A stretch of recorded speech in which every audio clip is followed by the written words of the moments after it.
দায়িত্বশীল কর্মী হিসাবে কাজ করেছি।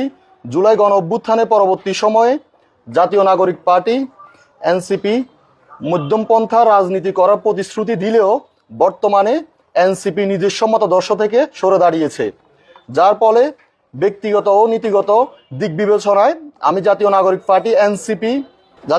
পার্টি এনসিপি থেকে স্বেচ্ছা অব্যাহতি অর্থাৎ পদত্যাগের সিদ্ধান্ত গ্রহণ করেছি।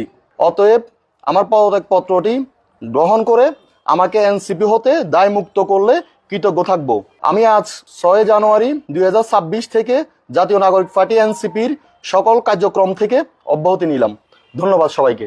আপনারা দেখতে পাচ্ছেন আমার ডানে আছে জেলা কমিটির সহসাংগঠনিক সম্পাদক আব্দুর রহিম বাবু।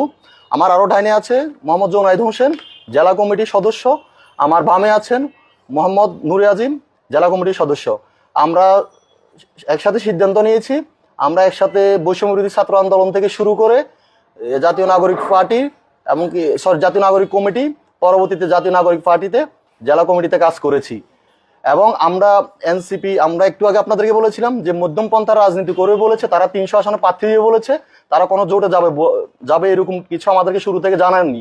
হঠাৎ তারা সিদ্ধান্ত নিয়েছে যে জোটে যাবে, এই জন্য আমরা স্বেচ্ছা সজ্ঞানে এই এনসিপি পদ থেকে পদত্যাগ করেছি।